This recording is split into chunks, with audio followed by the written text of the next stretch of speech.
Merci de nous rejoindre pour ce Zoom de Vizy. Aujourd'hui, nous avons donc Alexis Ramé qui va nous faire une présentation. Donc, il fait partie de l'équipe R&D de chez Vizy. Donc, Alexis, je te laisse prendre la main. Ouais, je vais juste partager mon écran. Hop. Est-ce que Oui, j'entends. tu vas me dire si on voit bien? On voit bien la diapo, Lisa, ou pas? Oui, on la voit. Tu peux Parfait. essayer de tourner, voir si on voit bien la prochaine. Ok, c'est parfait. C'est tout bon. Merci. Merci, Lisa, pour cette introduction. Bonjour à tous. Moi, c'est Alexis Ramel. Je suis ingénieur en micromécanique au sein du bureau R&D de Vizy. Donc, aujourd'hui, on va parler des complications cliniques et plus précisément des solutions au desserrage des prothèses implantopores. Donc, tout d'abord, la prothèse implantaire, elle doit s'intégrer dans la cavité buccale, qui est un milieu complexe avec avec des contraintes d'origine diverses, donc comme les tissus biologiques, les bactéries, la salive au pH variable, euh, différentes variations de température. On peut retrouver des contraintes mécaniques d'ordre physiologique, comme la mastication, la déglutition, des contraintes mécaniques d'ordre fonctionnel, comme le bruxisme. Donc, les restaurations implantaires, elles doivent répondre à des critères précis qui sont la biocompatibilité et la résistance aux contraintes mécaniques. Et c'est ces deux points qui nous permettent de garantir la pérennité dans le temps des restaurations implantaires. Donc, une restauration implantoportée, elle est considérée comme un succès si les fonctionnalités ont été rendues au patient, donc mastication, phonation, etc. L'intégrité psychologique a été respectée, donc l'absence de douleur et d'inconfort. L'intégrité physiologique, donc avec une absence d'inflammation, une bonne ostéo-intégration de l'implant.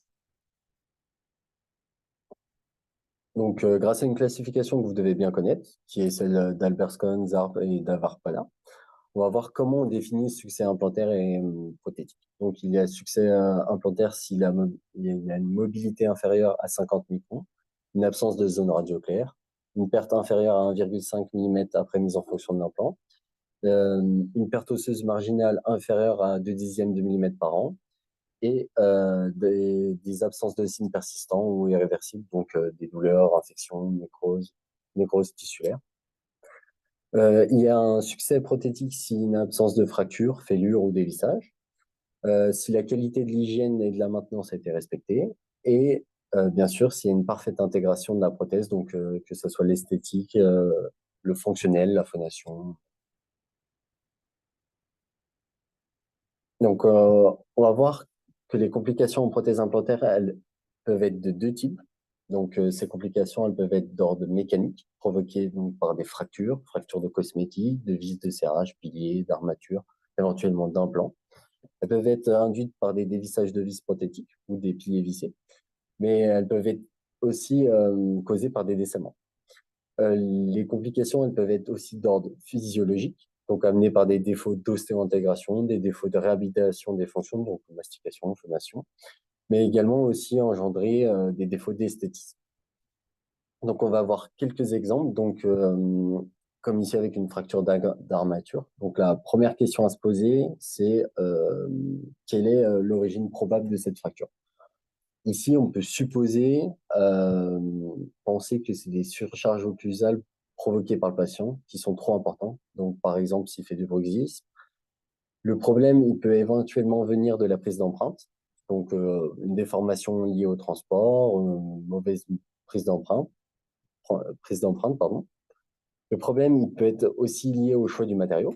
Donc, en matériaux d'armature, il y a la zircone, qui est un matériau d'origine, un matériau avec un module d'élasticité très élevé, ce qui rend très fragile, car il accumule des contraintes au niveau de ses sections faibles. Alors, en matériaux, on peut retrouver le titane et le chrome cobalt, avec les mêmes défauts que le zircone, mais pas du tout à la même échelle, parce que les propriétés mécaniques de ces matériaux sont bien supérieures à celles de la zircone. On peut éventuellement trouver du PIC en matériaux d'armature, où lui, c'est l'inverse. Son module de Young, il est de 5 à 6 gigapascal, comparé à l'os cortical qui est de 15 gigapascal. Donc là, le matériau, il va bien plus fléchir que l'os, et ce qui va provoquer des micro-mouvements néfastes. Pardon, passer la diapo sans faire exprès. Donc, le matériau, il va bien plus fléchir que l'os et il va entraîner des micro-mouvements qui sont néfastes à la bonne ostéo-intégration des implants. Dans, dans tous les cas, l'ensemble de ces contraintes, ils sont directement transmis à l'implant et à l'os crestal. Donc, quelles sont les solutions pour pallier à ce problème? On peut potentiellement donc refaire l'empreinte pour mieux répartir les points de contact occlusaux, ajouter des implants de support donc pour distribuer les contraintes sur plusieurs zones.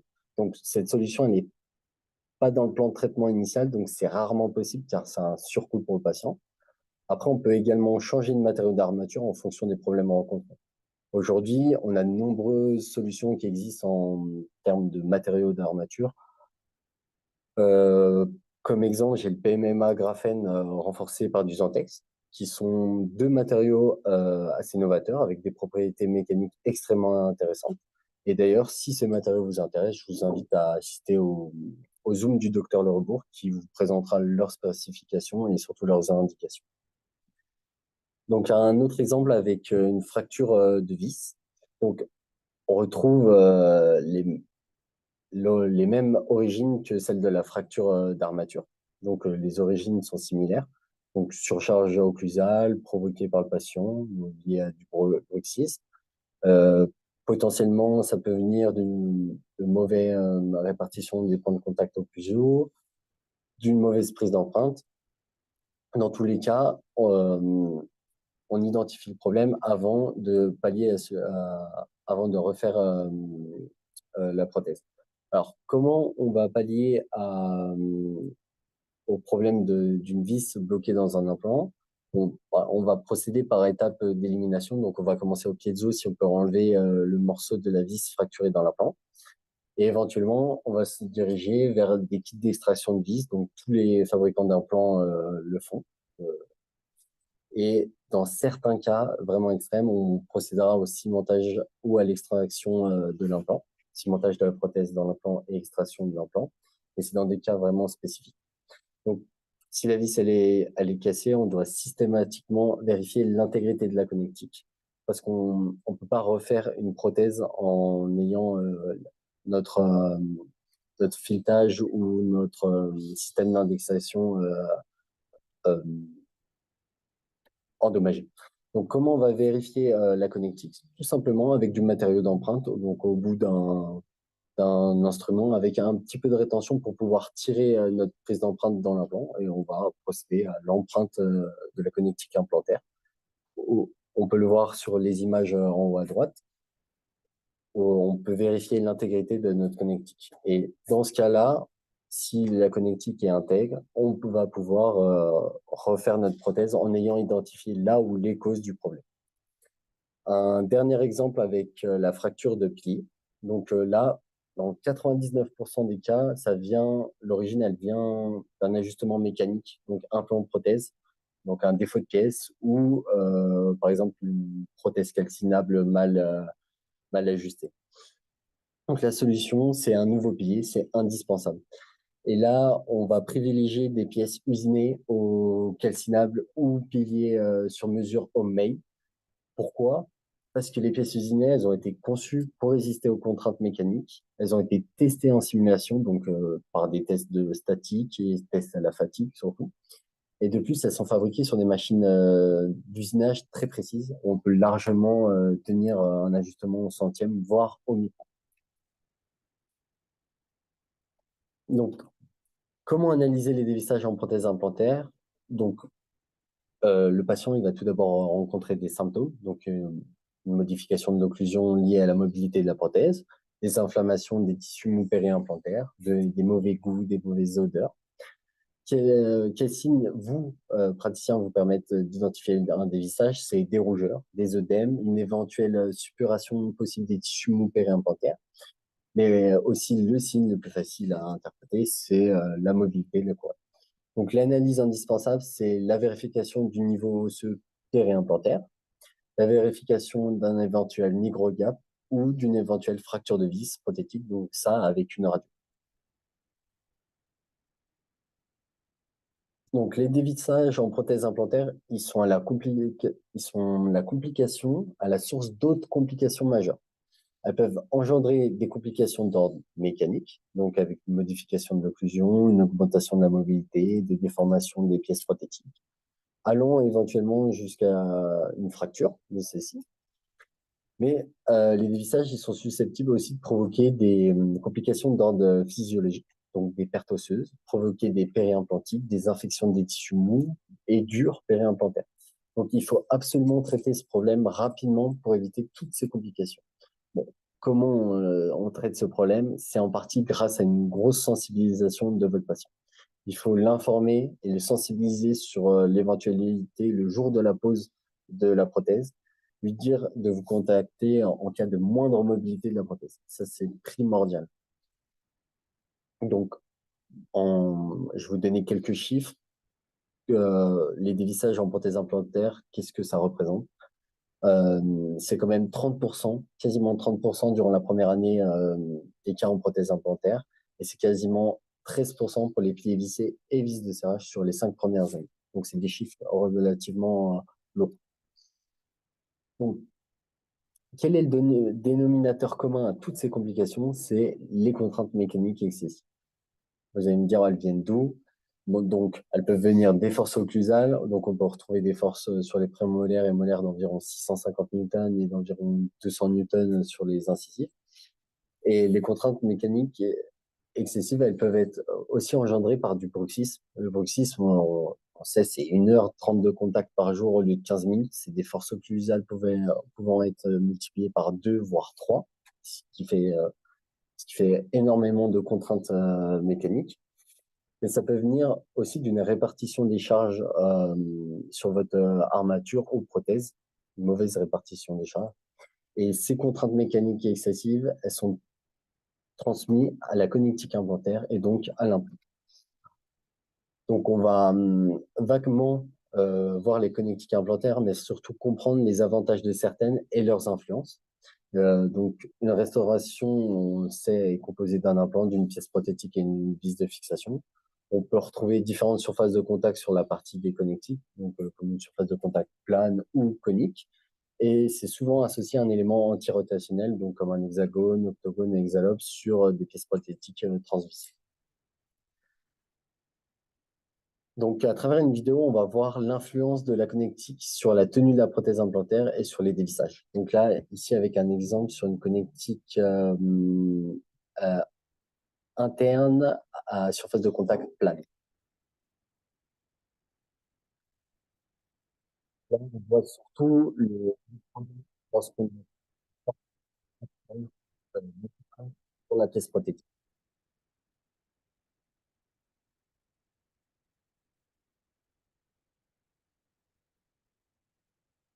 On va voir un autre petit.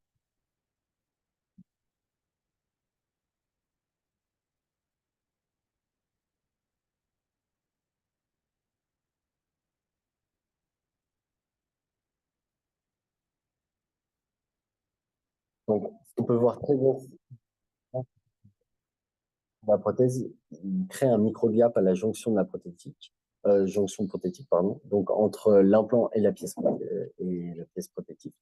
Donc, ça, forcément, ça a un impact néfaste, car c'est des micro-mouvements qui peuvent provoquer une inflammation des tissus périimplantaires et éventuellement amener une contamination bactérienne. Donc, ça a un impact aussi sur la vis de serrage définitif, car justement, elle emmagasine des forces à la place de la connectique implantaire. Et donc, ça va créer des surcharges mécaniques au niveau de la vis.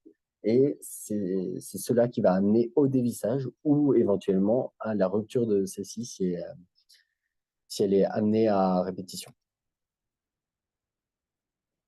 Donc, comme on a pu le voir, un mauvais ajustement entre la prothèse et l'implant, ça peut engendrer de nombreuses complications.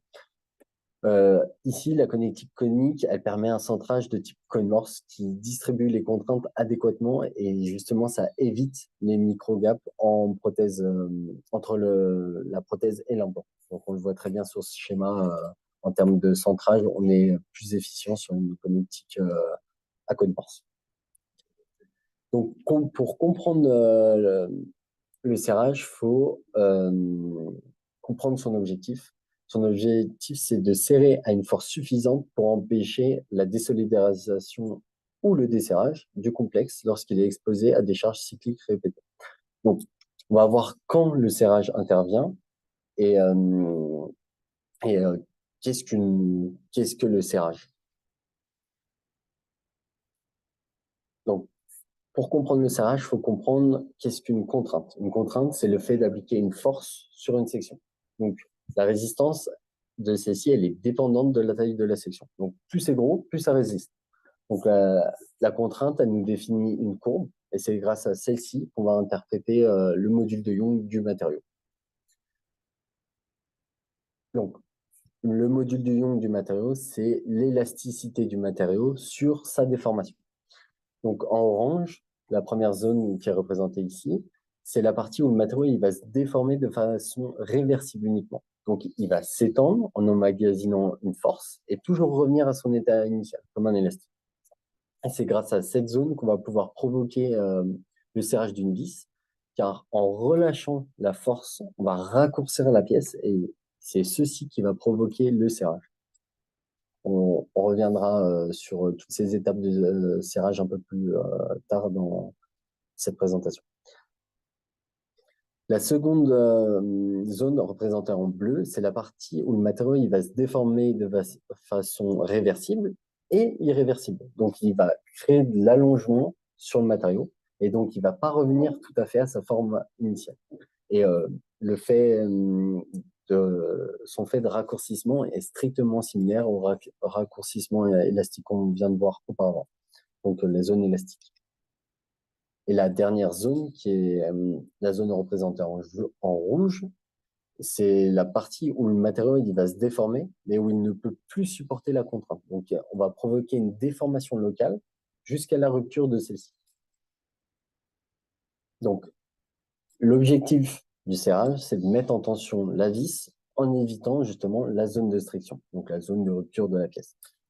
Et à cela, on va ajouter un coefficient de sécurité, ce qui va nous définir une valeur de 70 à 80% de la force de serrage, et à peu près la contrainte maximum que la pièce peut accepter. Donc, pour comprendre le serrage, il faut comprendre aussi qu'est-ce que la précontrainte.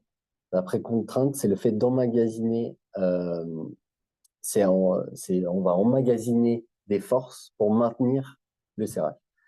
Et cette précontrainte, elle s'applique grâce au couple. Donc, on va voir qu'il y a plusieurs étapes qui vont nous amener à la précontrainte. On a une première étape qui dit passive, où on va amener notre...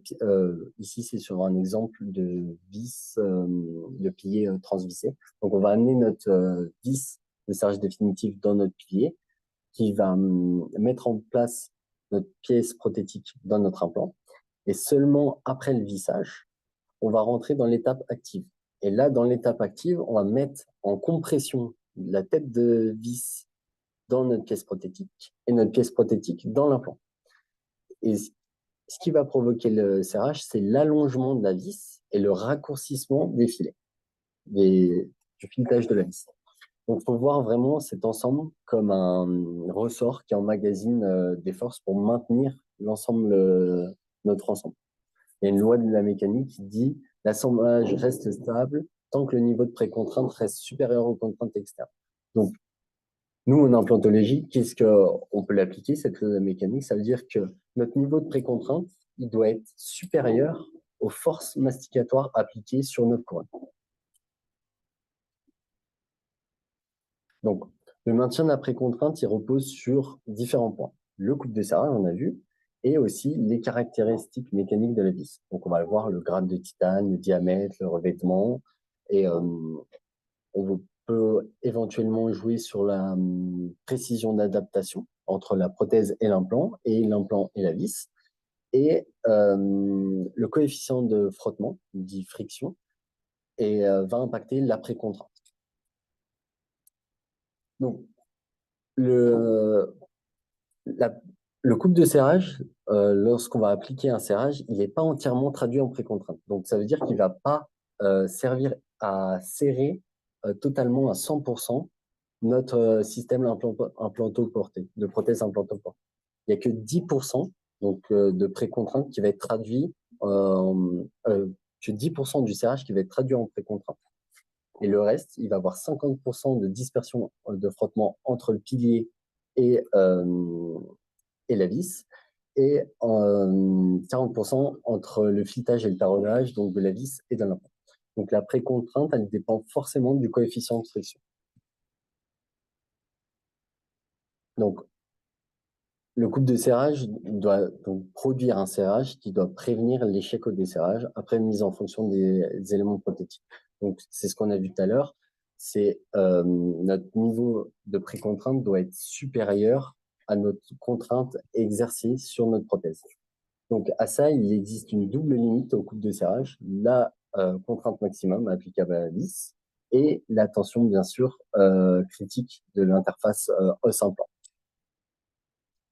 Il y a une question qui revient souvent, c'est peut-on réutiliser nos vis de serrage?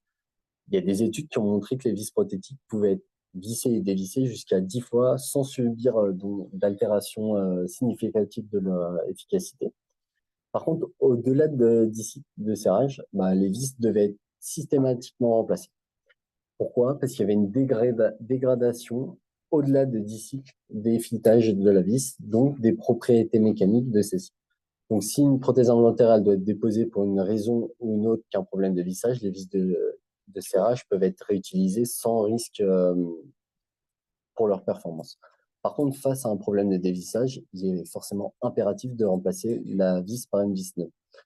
Alors, cette opération a certes un coût, mais elle participe au maintien de votre prothèse implantoportée dans le temps. Donc, on va voir qu'est-ce que Visi vous propose en termes de micro-ajustement au niveau des interfaces des connectiques implantaires. Donc, pour le serrage, il dépend forcément de la résistance de la vis. Donc, pour augmenter la résistance de la vis, on va jouer sur plusieurs facteurs. Le premier facteur, ça va être le matériau de la vis. Le matériau de la vis, on est un petit peu bloqué en implantologie, même si on voit quelques innovations en ce moment. Mais en général, on va jouer sur d'autres facteurs qui sont la géométrie de la vis. Donc, la section de la vis, les diamètres de vis. Par exemple, la résistance d'une vis M2, si on coupe une vis M2, sa section elle est de 3,14 mm². Et si on la compare à une vis M1.4 qui est de 1,13 mm², on peut voir que le M2 est quasiment 3 fois plus résistant que du M1.4. Donc la résistance de la vis, elle est proportionnelle à la section de la vis. Mais vous allez me dire pourquoi on ne met pas des vis M2 dans toutes les connectiques implantaires. La taille de la vis, elle dépend forcément du diamètre de l'implant et de la place qu'on laisse à la connectique implantaire. Donc, on va pouvoir jouer sur d'autres facteurs limitants. En augmentant la résistance de la vis, on va jouer sur la géométrie des vis. Donc, on va optimiser le nombre de filets en prise en jouant sur la longueur de la vis. Donc, plus on a de filets en prise dans notre connectique implantaire, plus la précontrainte sera élevée et donc plus on optimisera les performances de notre vis de serrage. Un dernier facteur où on peut augmenter la résistance de notre vis, c'est l'optimisation de surface de contact entre les filets. Il faut savoir que sur les filetages taraudage, il y a des classes de filetage et de taraudage qui sont régies par des normes. Et il y a des ajustements normaux qui sont utilisés par la plupart des fabricants, qui est du 6G6H, qui est un ajustement basique. Et il y a l'ajustement 4H4H, qui est un ajustement fin, donc avec des tolérances beaucoup plus serrées, où justement là, on va réduire le jeu entre notre filetage de notre implant et notre filet de notre vis prothétique. Qu'est-ce que ça va faire? Ça va augmenter notre surface de contact entre la vis et notre implant et donc augmenter notre précontrainte et augmenter la tenue de notre vis prothétique dans le temps. Donc, on a pu voir que lorsqu'on appliquait une force de serrage, on retrouvait 40% de dispersion de frottement entre la vis et l'implant et 50% entre le pilier et la vis. Donc, pour pallier à ça, Visi utilise une technologie assez novatrice qui est le DLC. Donc, DLC pour Diamond Like Carbon. Donc, c'est un revêtement PVD, donc qui est réalisé PVD pour du dépôt de plasma sous vide. Et qu'est-ce que ce revêtement va nous apporter? Déjà, euh, il a une dureté extrême. Il est très performant en termes de dureté. Il a une résistance à l'abrasion adéquate. Il a une résistance chimique et biocompatible. Donc, forcément, on veut un revêtement biocompatible parce qu'il est dans un environnement buccal.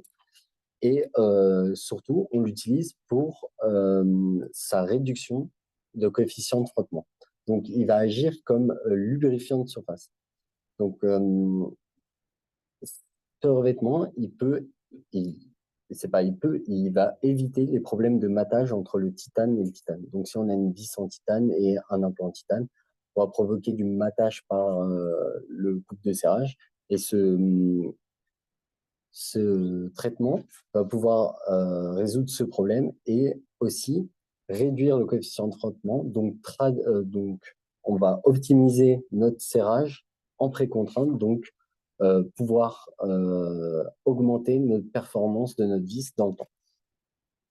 Donc, les résultats des optimisations de ces pièces, il faut retenir 3 points. C'est des vis de serrage revêtues DLC, des ajustements de vis optimisés au niveau de leur surface de contact. Donc, on a vu des ajustements en 4H, 4H et une passivité de la connectique. Donc, pour une meilleure étanchéité au niveau de la plateforme prothétique et surtout pour une connectique performante pour justement distribuer les contraintes adéquatement.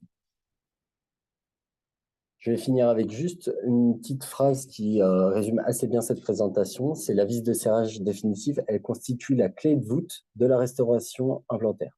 Et tout doit être mis en œuvre pour assurer l'efficacité du vissage et de sa stabilité dans le temps. Je vous remercie pour votre attention et si vous avez des questions, je me ferai un plaisir de vous répondre. Vous pouvez réactiver vos micros. Je ne sais pas si tu peux... Je m'en occupe. Lisa, si vous voulez qu'on revienne sur certains points. Je réactive les micros.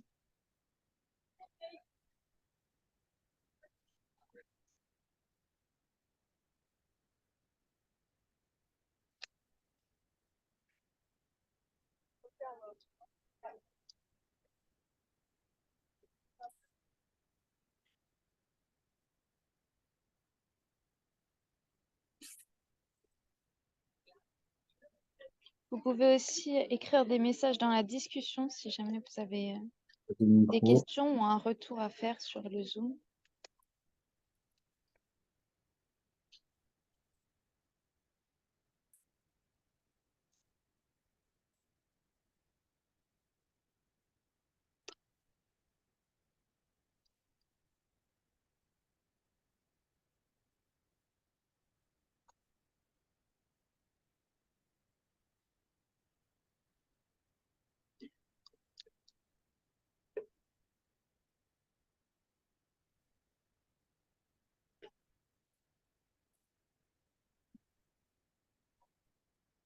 Bon, il me semblerait qu'il n'y ait aucune question. Mais s'il n'y a aucune question, je vais vous libérer. Je vous souhaite une bonne journée. Merci à toi, Alexis, pour ta présentation. Merci à vous aussi. Et puis, très belle journée à tous. Bonne journée à tous. Au revoir.